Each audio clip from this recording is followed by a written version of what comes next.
రాకాలోకంకి స్వాగతం. ఈ కంటెంట్ మీకు నచ్చినట్టయితే లైక్ చేయండి, మీ బంధుమిత్రులకు షేర్ చేయండి. ఇప్పటి వరకు సబ్స్క్రైబ్ చేసుకోకపోతే సబ్స్క్రైబ్ బటన్ని నొక్కండి. అదేవిధంగా బెల్ ఐకాన్ని కూడా నొక్కటం మర్చిపోకండి.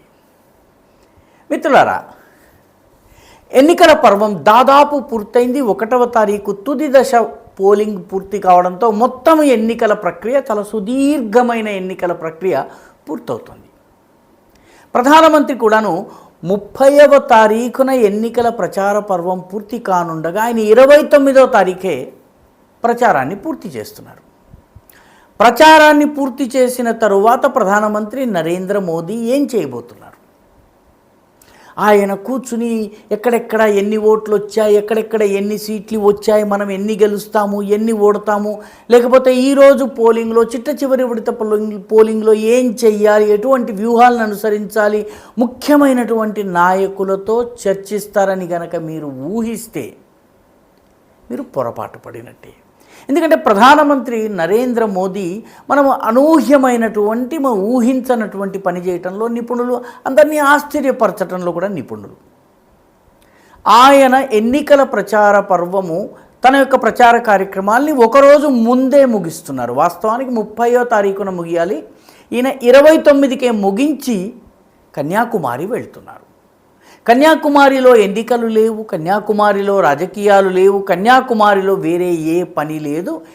ఏ శిలపైన అయితే వివేకానంద స్వామి యావత్ భారతదేశాన్ని పర్యటించి వచ్చిన తరువాత భారతమాత రూపాన్ని ధ్యానించినటువంటి శిల కన్యాకుమారి తీరం నుంచి సముద్రం లోపల కొంత దూరంలో ఉంటుంది. అక్కడకు ప్రధానమంత్రి వెళ్తారు. వివేకానందుడు అక్కడ కూర్చుని 3 రోజులు తపస్సు చేసిన తరువాత అమ్మవారు ఆయనను అమెరికాకి వెళ్ళమని ఆదేశించింది. అమెరికాలోని విశ్వమత సభలో ఆయన పాల్గొన్నారు. నరేంద్ర మోదీ కూడాను అదే చోటుకు వెళతారు. అదే శిలపైన ఏర్పాటైనటువంటి వివేకానంద శిలాస్మారకం ఉంది. అక్కడ ఎక్కడైతే వివేకానందుడు తపస్సు చేశారో అక్కడ ఉన్నటువంటి శిలాస్మారకం దగ్గర ఆయన ధ్యానం చేస్తారు. ఒక రోజంతా వేరే పనేమీ పెట్టుకోకుండా రాజకీయాలకు, ఎన్నికలకు, పోటీలకు, ఈ రకరకాల వ్యూహాలన్నిటికీ దూరంగా ఒక రోజంతా ఆయన ధ్యానంలో నిమగ్నం కాగబోతున్నారు. ఒక రాజు రూపంలో చూసినటువంటి వ్యక్తి ఒక యోగి రూపంలోకి మారబోతున్నారు. పూర్తిగా ఒకరోజు ఆయన ధ్యానం చేయబోతున్నారు. సహజంగానే అమ్మవారి గురించో, దేశం గురించో, తనకు నచ్చినటువంటి ఇష్టదేవత గురించో ఆయన ధ్యానం చేస్తారు. ఈ సమయంలో ఆయన మిగతా ఆలోచనలన్నింటినీ పక్కన పెట్టి ధ్యానం చేస్తారని మనము ఊహించవచ్చును. ప్రధానమంత్రి ఎన్నికల మొత్తము హడావిడి పూర్తయిన తరువాత, మొత్తము పూజ చేసిన తరువాత వ్యక్తి కృష్ణార్పణమనో రామార్పణమనో సర్వం భగవంతుడికి అర్పణమన్నట్టుగానో ఈ రకమైనటువంటి పద్ధతిలో అన్నిటినీ వదిలేసి దేవుని దగ్గర, దేవుని శరణులో ఉంటూ సర్వము పరమేశ్వర, సమాజ పరమేశ్వరార్పణమస్తు అన్నటువంటి ధోరణిలో ఆయన ఉంటారు. వివేకానంద కేంద్రకు వెళ్తున్నారు. వివేకానంద కేంద్ర కూడా చాలా సుదీర్ఘమైన చరిత్ర ఉంది. వివేకానందులు తపస్సు చేసిన ఈ శిలపైన ఒక స్మారకాన్ని నిర్మించాలని భావించినప్పుడు ఈ దేశంలో ఉన్నటువంటి మతపరమైనటువంటి దుష్ట శక్తులు అడ్డుకునే ప్రయత్నం చేసినాయి. వివేకానందుడి విగ్రహం పెడితే విరగ్గొట్టేసేసి అక్కడ మరొక మతానికి చెందినటువంటి చిహ్నాన్ని పెట్టడము, మరుసటి రోజు కార్యకర్తలు ఈదుకుంటూ వెళ్ళి మళ్ళీ వివేకానందుడి విగ్రహాన్ని పెట్టడము, ఈ రకమైనటువంటిది కొనసాగిన తరువాత అక్కడ శిలాస్మారకాన్ని పెట్టాలని నిర్ణయించిన తరువాత ఆర్ఎస్ఎస్ యొక్క సీనియర్ నాయకుడు ఏకనాథ్ రానడే ఆయన అక్కడ శిలాస్మారకాన్ని నిర్మించే పనిని చేపట్టారు. ఆర్ఎస్ఎస్ 2వ సర్సంఘ చాలకైనటువంటి మాధవరావు సదాశివరావు గోల్వల్కర్ గురూజీ అంటారు. ఆయన ఈ రానడే గారికి బాధ్యత అప్పగిస్తే రానడే గారు దీనికోసము దేశవ్యాప్తంగా నిధి సేకరణ చేశారు. ఇప్పుడు అయోధ్యకి ఏ రకంగా నిధి సేకరణ చేశారో అప్పుడు ప్రతి వ్యక్తి నుంచి ₹1 వసూలు చేశారు. రూపాయి వసూలు చేసి వివేకానందుడి బొమ్మ వాళ్ళకి ఇవ్వడం జరిగింది. ఈ రకమైన పని చేస్తూ ఏకనాథ్ రానడే కమ్యూనిస్టు ముఖ్యమంత్రి అయినటువంటి నాయకుడైనటువంటి, అప్పటికి ఇంకా ముఖ్యమంత్రి కాలేదు, జ్యోతి బసు ఇంటికి కూడా వెళ్ళి జ్యోతి బసు భార్య నుంచి విరాళాలు సేకరించారు. జ్యోతి బసు ఇవ్వలేదు, కానీ భార్య ఇచ్చింది. ఈ మొత్తము విరాళాలు సేకరించిన తరువాత మందిర నిర్మాణం కోసం, శిలాస్మారక నిర్మాణం కోసము ఎంపీల అనుమతిని, ఎంపీల మద్దతును కూడగట్టే పనిచేశారు. ఆయన 400కు పైబడి ఎంపీల సంతకాలను సేకరించి ఇందిరాగాంధీకి ఇస్తే అక్కడ శిలాస్మారకం ఏర్పాటైంది. అంటే ఒకవైపు దేశంలో అంటే బీజేపీ అత్యంత బలహీనంగా, జనసంఘ్ బలహీనంగా ఉన్న సమయంలోనే 400 ఎంపీల మద్దతును కూడగట్టేటటువంటి అపూర్వ సంఘటకుడైనటువంటి, అపూర్వమైనటువంటి కార్యకౌశల్యం ఉన్నటువంటి నాయకుడైన ఏకనాథ రానడే యొక్క దివ్య స్వప్నము వివేకానంద శిల అక్కడ ప్రధానమంత్రి ధ్యానం చేయబోతున్నారు. కాబట్టి ఒక తపస్వి ధ్యానం చేసి, ఒక తపస్వి కల్పన నుంచి వచ్చినటువంటి చోట, ఒక తపస్వి ధ్యానం చేసి నిర్మించిన చోట, ఒక మహాతపస్వి అయినటువంటి వివేకానందుడు ధ్యానం చేసిన చోట ప్రధానమంత్రి నరేంద్ర మోడీ కూడా ధ్యానం చేయబోతున్నారు.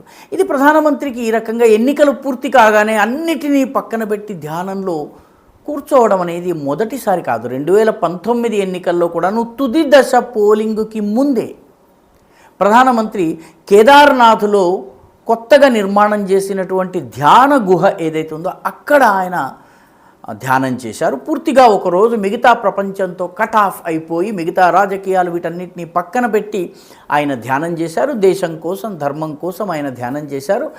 అంతకు ముందే ఆయన శంకర భగవత్పాదుల విగ్రహాన్ని కూడా కేదార్నాథ్లో ప్రతిష్ఠించారు. తరువాత 2014 ఎన్నికల్లో ఆయన ఎక్కడికి వెళ్ళారు?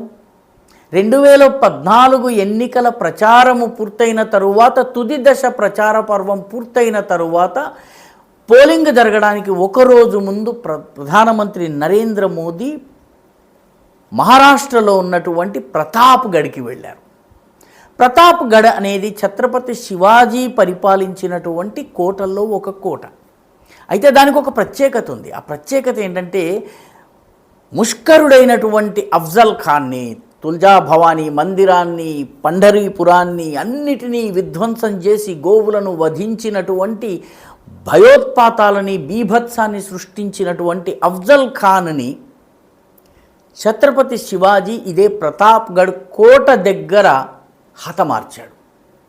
ఛత్రపతి శివాజీ అమ్మవారి ఆశీస్సులు తీసుకుని, తల్లి ఆశీస్సులు తీసుకుని ఈ పోరాటంలో వెళ్ళి అఫ్జల్ ఖాన్ శివాజీని చంపే ప్రయత్నం చేసినప్పుడు శివాజీ తన దగ్గర దాచుకున్నటువంటి పులిగోళ్లతో అఫ్జల్ ఖాన్ యొక్క పొట్టను చీరేస్తాడు. అఫ్జల్ ఖాన్ని ఆ తర్వాత వధించడం జరుగుతుంది. అఫ్జల్ ఖాన్ వధించిన తరువాత బిజాపూర్ సైన్యం ఏదైతే ఉందో ఆ సైన్యం మొత్తాన్ని ఛత్రపతి శివాజీ యొక్క హిందవీ స్వరాజ్ సైనికులు సర్వనాశనం చేస్తారు.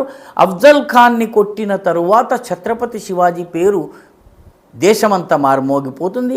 అక్కడ ఔరంగజేబు నుంచి ఇక్కడ ఆదిల్ షాహ్ దాకా అందరూ శివాజీ గురించి అసలు ఎవరితను అని చెప్పి అతని గురించి ఆలోచించటం ప్రారంభిస్తారు. కాబట్టి 2014లో ప్రతాప్గఢ్, 2019లో కేదార్నాథ్, 2024లో వివేకానంద శిలాస్మారకము కన్యాకుమారి. ప్రధానమంత్రి ధ్యానంలో కూర్చోబోతున్నారు. ఒక రోజు పాటు ఆయన ఈ పనిని చేస్తారు. తాను అంతా చేసిన తరువాత సమాజ పరమేశ్వరునికి తన యొక్క మొత్తము కష్టాన్ని, పరిశ్రమని, తనకు ఆ మేధస్సుని, ఆలోచనల్ని సర్వము కృష్ణార్పణమని చెప్పి అక్కడ అర్పించి ఒక కర్తవ్య భావనతో ముందుకు వెళ్ళే పనిని ఆయన చేయబోతున్నారు. ఈ వీడియో మీకు నచ్చినట్టయితే లైక్ చేయండి, షేర్ చేయండి, ఈ ఛానల్కు సబ్స్క్రైబ్ చేయండి. మీ అభిప్రాయాన్ని కమెంట్ల రూపంలో తప్పనిసరిగా పంపించండి.